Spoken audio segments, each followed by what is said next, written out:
And we're live. What's one thing you would change about the poker scene? Not the game itself, but the poker scene.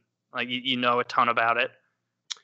That's a really good question. I think if I could change something about the poker scene, it would be people need to embrace newer players better. I think that people tend to be too like mean or disrespectful or make fun of like the bad players at the table.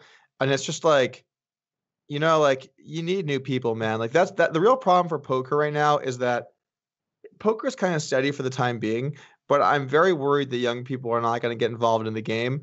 And that's fine for like a few decades, but eventually that's going to be pretty bad for poker if there aren't new people playing. There needs to be another poker boom, right? Like there needs to be another Chris Moneymaker situation. Like for those who don't know, in 2003, Chris Moneymaker, this unknown accountant with a great name, with an amazing poker name. That was his actual name. Chris Moneymaker won. For real. He won the main event. That's dope. It was like $2.5 million that he took home, and everybody watched it on ESPN. It was massive.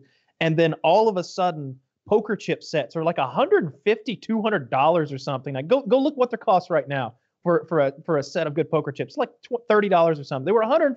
I was like, I can't afford that. I just want to get started. And poker exploded. And then of course the online community was the wild, wild west. So there were like half a dozen big sites and then a dozen more smaller ones. And everybody was playing online because they wanted to be like Chris Moneymaker. They wanted to go from, I work with numbers every day. I can become a multimillionaire and become world famous like this guy. And poker exploded. I think he was an accountant, right? Yeah, that's what I said. And that's I didn't catch it. And that's 15 years ago now, though. So we're definitely that's kind of over. I think, totally true. I think a lot of poker players, they are holding out for that quote next boom. And I just don't really think it's going to be like that. There are certain things that could happen that could help poker. If some of the bigger countries not currently in the market internationally got involved, it could be good. Like, I don't know, let's just say like the US, which is completely ridiculous that we're one of the only like countries in the world that can't have worldwide poker. But taking that to the side, there are other countries that could get involved more too, like China. I think Brazil's been getting more in the mix lately, which is good.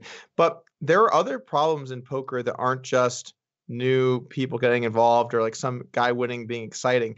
I think the whole like hearing about a big winner being exciting, I don't think that works again the second time around to the same people. It has to be kind of new people, right? You're not like, oh, I saw the Moneymaker thing happen. 10 years later, 15 years later, some other guy wins. Like last year, the guy who won it, it was this guy who was definitely not a professional player named, I think, Kui Win. I think it was last year. It was 2 years ago. And he always wore like a raccoon hat, right? He's an Asian dude with a raccoon hat. This like really unique guy. And people, that's it. Like every raccoon's getting into poker now. Like no, like nothing's like it doesn't have that same impact again.